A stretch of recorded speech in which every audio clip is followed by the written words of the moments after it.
माझं नाव आदित्य आहे. वय 22 वर्ष. मी पुण्याच्या एका इंजिनिअरिंग कॉलेजमध्ये शिकतो. ही कथा माझ्या आणि माझ्या काकू यांच्या घडलेली खरी घटना आहे. फार जुनी नाही, अगदी मागच्या महिन्याची आहे. मला 2 काका आहेत. एक पुणा लगतच्या नगरला राहतात आणि दुसरे माझे खेड्यातले काका, ज्यांच्याकडे मी 7-8 वर्षापासून गेलोच नव्हतो. दिवाळीच्या सुट्टीत माझ्या वडिलांनी सांगितले, जा आदित्य, गावाकडच्या काकांकडे 2-3 दिवस राहून ये. सर्वांना भेटून ये. मी 3ऱ्या दिवशी बसने नाशिक जवळच्या त्या खेडेगावात पोहोचलो. काकांचे घर गावाच्या सुरुवातीलाच आहे, शेतालगत, आणि काका शेतात पाणी देण्याचे काम करतात. मी बराच मोठा झालो होतो, त्यामुळे आजूबाजूचे कोणीच मला ओळखत नव्हते आणि काकूंशी मी फारसे बोललो नव्हतं, म्हणून थोडं अस्वस्थ वाटत होतं. पहिला दिवस मी फोनमध्ये गुंग राहिलो. रात्री उशिरा काका शेतात पाणी देण्यासाठी गेले. मी रात्री 2:30 वाजता उठलो तेव्हा घरात एकटी काकू होती. मी बाहेर बाथरूमला जाऊन परत आलो तर पाहतो काकू प्राजक्ता, त्यांचं नाव, वय 33 असेल, क्रॉस जपलेले आहे, साडी सरकलेली, गोरोबरदार शरीर. माझी नजर अनवधनाने तिच्या त्या जागी गेली जिथे कधी जाऊ नये. तो पहिला क्षण होता जेव्हा माझ्या मनात काकूंसाठी वाईट विचार आले. मला लवकर झोप लागली नाही, उशिरा झोप लागली. दुसऱ्या दिवशी सकाळपासून मी त्या वेगळ्या नजरेने काकूकडे बघू लागलो. मला काहीही तिला सुंदर अशा खूण सुखाचा अनुभव द्यायचा होता, म्हणून मी तिच्याशी मोकळेपणाने बोलायला सुरुवात केली. काकू कपडे धुत असताना मी त्यांच्याकडून त्यांचा फोन घेतला. पासवर्ड विचारून क्रोम ब्राउझर चेक केला, पण काही खास मिळालं नाही. काकू जेवण करताना म्हणाल्या, काय बघतोस रे आदित्य फोनमध्ये, गर्लफ्रेंडशीच बोलतो काय? मी म्हणालो, नाही काकू, तुम्हाला वाटतं का माझ्या काही कामी आहे? काकू म्हणाल्या, अरे तू तर खूप भारी दिसतोस माझ्या पुतण्या. या गप्पा होत होत्या तोच काका शेतातून आले आणि म्हणाले, सोनू, उद्या रात्रभर शेतात वेच्या रानात पाणी द्यायचं आहे.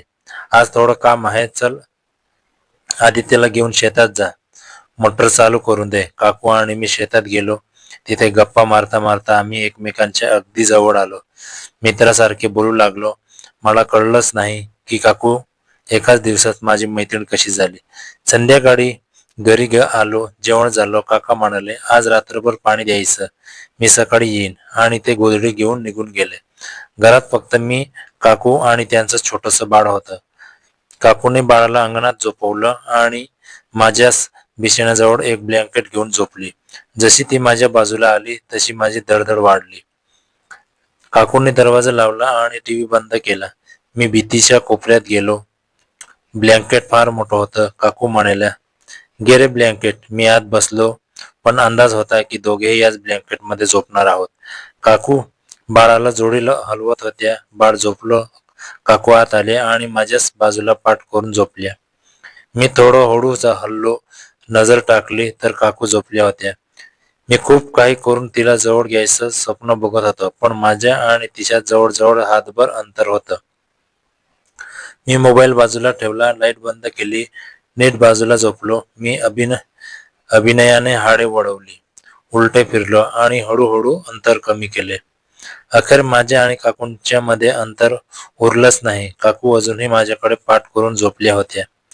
मी पुन्हा हाडे वळवण्याचा आव आणला आणि काकूंकडे तोंड करून झोपलो. मनात धाकधूक होती, पण तसंच स्थिर राहिलो.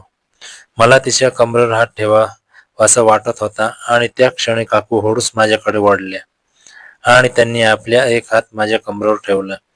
मी गप्प राहिलो, खडा हललो नाही. आत क्षोभ उसळला होता, पण बाहेर शांत. हळू हिम्मत करून मी पायाने तिचा पाय हलकेच दाबला. काकूंनी काही हरकत दाखवली नाही. मग मी उजवा हात तिच्या भरदार अंगावरून मागे फिरवत कमरेकडे नेला. तरीही काकू अजूनही शांत होत्या. मात्र जसा मी हात तिच्या साडीच्या नेकलाईन कडे नेला तशाच काकू चमकून उठल्या. माझा हात झटकून फेकला आणि ओरडल्या, आदित्य, कसा झोपतोस? तिकडे सरकून झोप. लाज नाही वाटत? मी घाबरलो, गुपचूप सरकलो.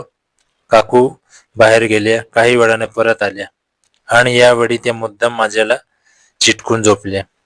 माझी घाबरलेली अवस्था होती, पण मनात उत्सुकता होती. थोड्याच वेळात मी हात पुन्हा तिच्या शरीराकडे नेला. त्या गप्प होत्या. मी जवळ येऊ लागलो तर त्या म्हणाल्या, आदित्य थांब, तू काय करतोस हे मला कळतंय, सगळं कळतंय. तिकडं सरक, नाही तर आताच तुझ्या आईला फोन लावते. मी घाबरून मागे सरकलो आणि हात जोडले. काकू सॉरी, खरंच चुकलं. कोणाला सांगू नका प्लीज. काकू सरळ झाल्या, माझ्याकडे बघत म्हणाल्या, मी तुझ्यापेक्षा मोठी आहे, कळतंय का? तू माझा पुतण्या आहेस, हे विसरू नकोस. मी उत्तरलो, पण काकू तुम्ही इतकी सुंदर की कोणीही वेडो व्हायला लागेल. त्या माझ्याकडे रागाने पाहत राहिल्या, पण काही बोलल्या नाहीत. मी पुढे म्हणालो, तुम्ही माझ्या वयाची असती तर कोणाचीही लग्न केलं असतं. काकू म्हणाला, बस आता झोप. पुन्हा चालला तर मी काका फोन लावून घेईन. त्या पॅट करून झोपल्या. मी मात्र हार मानायला तयार नव्हतो. 5 मिनिटांनी हात तिच्या साडीवर ठेवला. आता मला स्पष्ट दिसत होतं की काकूंचे डोळे उघडे आहेत. त्या झोपल्या नव्हत्या, पण तरीही काही बोलल्या नाहीत. मी हळू त्यांच्याकडे सरकलो. पुन्हा तिच्या खांद्याला हात लावला तर काकूंनी रागाने हात झटकला आणि तणकन उठून बसल्या. तिच्या डोळ्यात राग आणि अश्रू. आदित्य, खूप झालं. तुला मगाशी समजावलं ना, तू माझा पुतण्या आहेस, हे विसरू नकोस. पुन्हा असे केलंस तर आताच काकांना फोन लावून बोलवून घेईन आणि तुझं घरी सांगेन. तिचं बोलणं आणि अश्रू पाहून मी हादरलो. आता सगळं संपलं असं वाटलं. पण मी हात जोडले.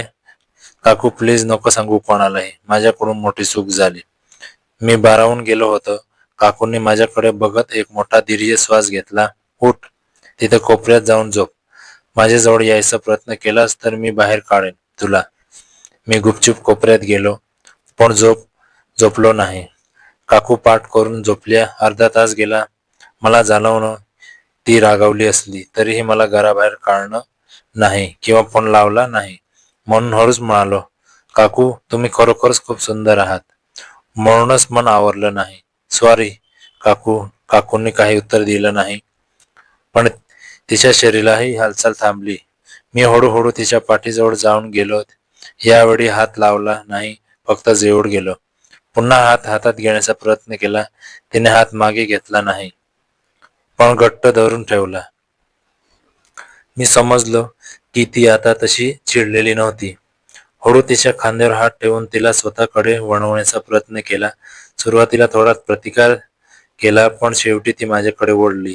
तिचे डोळे उघडे होते. राग नव्हता, त्या ठिकाणी एक वेगळी ओलसर चमक होती. ती म्हणाली, आदित्य तू खरंच हट्टी निघालास रे. मी कितींदा समजावलं, भीती घातली तरी हार मानली नाहीस. तिने हलकं हसून मला खेदून घेतलं. चल आज बघते तुझ्यात किती दम आहे. पण 5 मिनिटावर टिकणार नाहीस रे तू. मग हुशारक्या मारू नकोस. तिचं हे बोलणं ऐकून माझ्या अंगात वारे आले. काकू एकदा संधी दे, मग कळेल की तुझा पुतण्या कच्चा नाही. काकूने तिची साडी सावरली. अंगातली साडी थोडी सरकली. गंभीरपणे हात माझ्या ओठीवर ठेवला. थांब, मी तुला जवळ येऊ देते, पण माझी एक अट आहे. ती मान्य असेल तरच. मी उत्साहात म्हणालो, कोणतीही अट काकू, मला मान्य आहे. ती माझ्या इतक्या जवळ आली की ते श्वास माझ्या शरीरावर उमटू लागला. बघ, आज जे काही आपल्यात होईल ते या खोली बाहेर जाताच नाही. उद्या सकाळी काका येईल किंवा तू पुण्याला जाशील तेव्हा जुन्यासारखंच वागायचं, मर्यादेत, आदराने. तुझ्या नजरेत किंवा बोलण्यातूनही कोणाला कळू नये की आपण काही केलंय. ही गुप्तता पाळलीस तरच आजची रात्र तुला अविस्मरणीय अनुभव देईन. मी तिचा हात घट्ट पकडला. शपथ आहे काकू, हे आपलं गुपित राहील, नातं मर्यादेत राहील. पण ही रात्र फक्त आपली. तिने एक गोड हसू दिलं. तिचे हात माझ्याकडे वळवले. साडी सरकली. हळू लाईट बंद केली. अंधार पसरला. मग तिच्या बांगड्यांचा किलकिलाट आणि उसासे याशिवाय काही ऐकू येत नव्हतं. ती पुन्हा म्हणाली, आदित्य 5 मिनिटे आठव ठेव. पण त्या रात्री मी 5 मिनिटं कधीच मोजली नाहीत. तिने स्वतःला पूर्णपणे माझ्या स्वाधीन करून दिलं. तिची साडी सरकली. तिचा गोरा हात माझ्या मानेभोवती, केस विस्कटले आणि मी त्या रात्री तिला भरभरून सुंदर वेड्याचा अनुभव दिला. बाहेर पावसाची रीप सुरू झाली. आत मात्र वेगळीच विहार चालली होती. मी तिच्या कानात कुजबुजलं, आता वेळ बघू नकोस काकू, आजची रात्र फक्त आपली आहे. तिने एक सुस्कारा सोडला आणि मला आणखी जवळ ओढलं. हात उसा हात हात उसाचे ओठ सगळं काही अंधारात नाहीसं झालं. फक्त आठवण उरली. पहाटे 6 वाजता मी डोळे उघडले तर काकू आधीच उठल्या होत्या. साडी नीट नेसली होती. कपाळावरून कुंकू विंचरलेले केस त्या अगदी तशाच रोजच्या घरगुती रूपात होत्या. तिने माझ्याकडे बघून फक्त शांत नजर टाकली. अगदी तेवढ्यात दारावर पावसाचा आवाज आला आणि काकांनी हाक मारली, "सोनू, दार उघड." माझ्या काळजाचा ठोका चुकला. काकू अगदी शांतपणे गेल्या दार उघडायला. काका गोधडी घेऊन आत आले, हातात पाण्याची बाटली. "काय ग आदित्य, झोपलास का? डास तर नाही ना? त्रास देत नाही?" मी गसका खात म्हणालो, "हो काका, गावाची हवाच वेगळी आहे. छान झोप आली." काकू चहा घेऊन आल्या. "अरे रोहनला चहा हवा आहे का?" तिचा हा मुद्दामच सूर एवढा नैसर्गिक होता की मला कौतुक वाटलं. काका माझ्या शेजारी बसले, शेतातल्या गप्पा मारू लागले. काकांनी सांगितले, "आज आदित्यला विहीर दाखवायला नेतो शेतात." काका अंघोळीला गेले तेव्हा मी 2 मिनिटं काकूंसोबत एकटा होतो. हळू तिच्याजवळ जाऊन म्हणालो, "काकू, तुम्ही खरंच भारी अभिनय करता." ती मागे वळली, होठावर हलके हास्य. "होठ विसरलास ना? अजून एकदा जवळ आलास नाही तर या रात्रीची गोष्ट सांगेन मी काकांना. आता तू फक्त माझा लाडका पुतणी आहेस आणि मी तुझी काकू. शहाण्यासारखा वागलास तर पुढच्या वेळी विचार करते." तिच्या त्या शब्दांनी मला समजवलं की काकू किती हुशारीने परिस्थिती हाताळते आहे. त्या सकाळी जेवणाची वेळ झाली. काकांनी काकूंचं कौतुक केलं. "बघ आदित्य, तुझ्यासाठी काकूंनी सकाळी लवकर उठून भाजी केली. किती आवडते तुला तुझी काकू." मी काकाकडे पाहिलं. तिने डोळ्याच्या बोटावर माझ्याकडे "शांत राहा" असा इशारा केला. दुपारी काकांनी डुलकी लागली. ते हॉलमध्ये झोपले होते. मी पाणी पिण्याचा बहाणे किचनमध्ये गेलो. काकू मोठ्या मोठ्याने म्हणाल्या, "आदित्य, डब्यातलं पाणी संपलंय का बघ ना." पण तिच्या तोंडचे शब्द आणि डोळे यांच्यात जमीन आसमानचा फरक होता. हळूच माझ्या कानात कुजबुजल्या, "वेडेपणा नको करू ग. काका इथे झोपलेत." मी उभा राहिलो. म्हणालो, "तुमचं 5 मिनिटाचं आव्हान मी कसं हरवलं ते विचारलात का?" काकूंचे हात क्षणभर थांबले. मान थोडी कडक केली. माझ्याकडे बघून मिश्किली हसली. "हो बाबा, तू खूप धीट आहेस, हे मान्य केलं. पण आता जायची वेळ झाली तुझी. पुण्याला परत जा." मी म्हणालो, "आणखी एक दिवस थांबतो. बस मिळाली नाही म्हणून सांगतो घरी." तेव्हा काकू गंभीर झाल्या. हात पुसत म्हणाल्या, "आदित्य, जास्त लोभ बरा नाही. जे घडलं ते एका गोड स्वप्नासारखं होतं. तू जास्त वेळ राहिलास आणि काकांना संशय आला तर आपल्या दोघांची अडचण होईल. खरंच माझी काळजी असेल तर आज संध्याकाळी निघून जा." काकांनी हालचाल झाली आणि आम्ही दोघे सावध झालो. काका उठून म्हणाले, "चल आदित्य, बस स्टँडवर सोडायला येतो मी." मी बॅग भरली. काकू दारात उभ्या होत्या. तिने माझ्या हातात एक डब्बा दिला आणि डोळ्यानेच निरोप दिला. बसमध्ये बसल्यावर मी डब्बा उघडला तर त्यात पोळ्यासोबत एक छोटी चिठ्ठी होती. "पुण्याला गेल्यावर अभ्यासावर लक्ष दे. पुढच्या सुट्टीत ये, पण कोणाला सांगू नकोस. नंबर बदलला तर कळव." ती चिठ्ठी वाचून माझ्या चेहऱ्यावर हसू आलं. काही महिने उलटले. मी कॉलेजच्या कामात व्यस्त झालो. पण रात्रीच्या एकांतात काकूंचा तो चेहरा डोळ्यासमोर जात नव्हता. फोनवर कधीतरी बोलायचो, पण काका आजूबाजूला असल्याने बोलणं औपचारिकच राहायचे. अचानक एक दिवस बाबांचा फोन आला. "अरे आदित्य, तुझ्या गावाकडच्या काकांना पुण्यात एका कंपनीत सिक्युरिटी सुपरवायझरची नोकरी मिळाली. राहण्याची सोय होईपर्यंत ते आपल्याकडे 2-3 महिने राहणार आहोत." हे ऐकून माझ्या काळजाचा ठोका चुकला. एकीकडे आनंद तर दुसरीकडे भीती. 2 दिवसांनी दाराची बेल वाजली.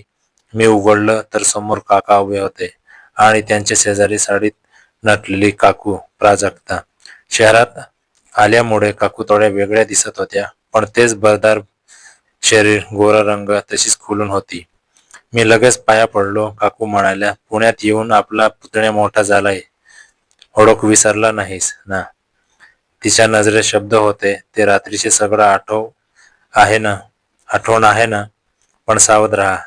आईने पाहुण्याची खोली दाखवली. काका दुसऱ्या दिवसापासून कामावर रुजू झाले. त्याची ड्युटी शिफ्टची होती.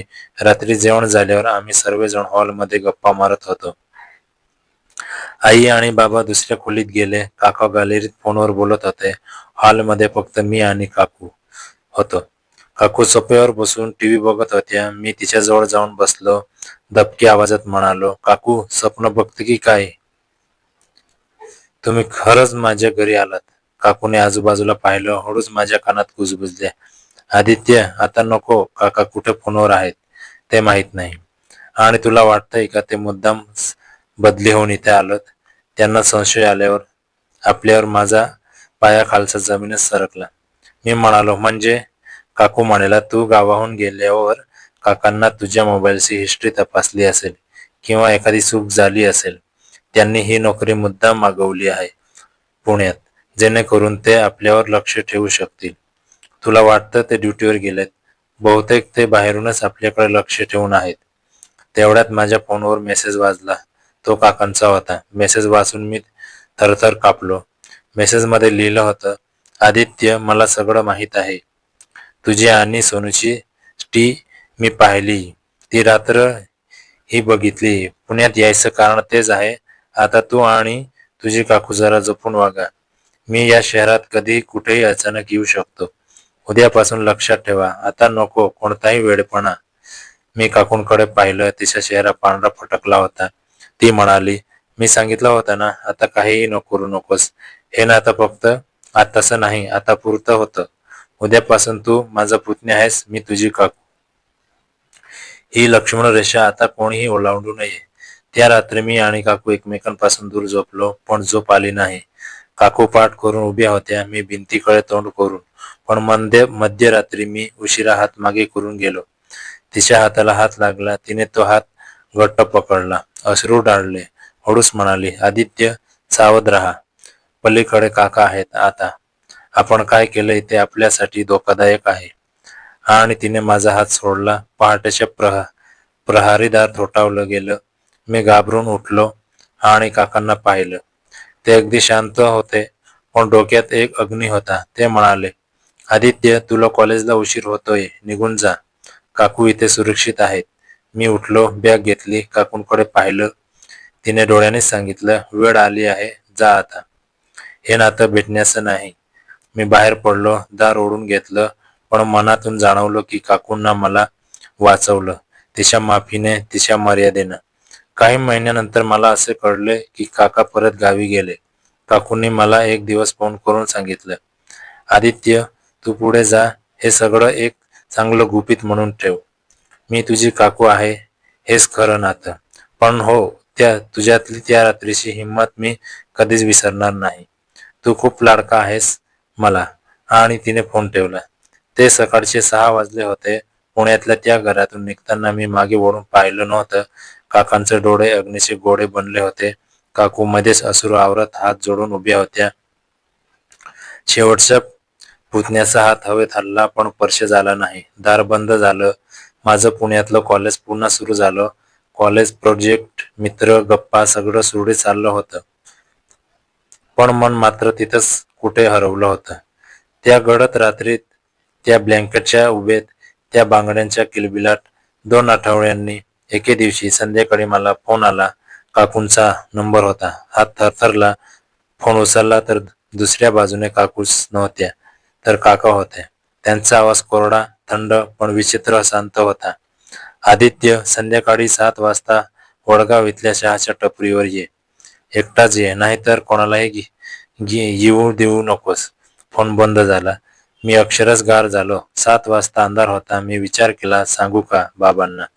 मग वाटलं, जर सांगितलं तर काकूंचं काय होईल? नाही, मला शपथ होतीच की ते गुपित कोणाला सांगणार नाही. मी बोललो, हरकत नाही, होईल ते होईल. मी त्याच टपरीवर पोहोचलो. काका बसलेले होते.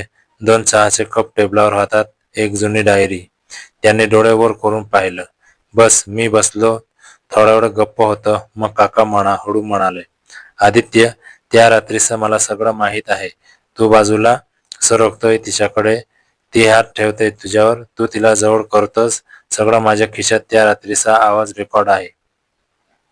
मी घाबरून म्हणालो, पण काका. त्यांनी हाताने थांबवलं. पण ते ऐकण्यापूर्वी मी तुला एक गोष्ट सांगेन. ती सोनू म्हणजे प्राजक्ता ही माझी बायको आहे हे खरं, पण ती तुझ्यासाठी काकू आहे. यापेक्षाही मोठं सत्य म्हणजे ती कधीच कोणाची नव्हती. तिला माझ्याशी लग्न करायचं नव्हतं. तिला तुझ्यासारखं कोणीतरी हवं होतं, जो तिला खरंच प्रेम करेल. मी तिला रोखून ठेवलं होतं. तिने कधीच मला सांगितलं नाही.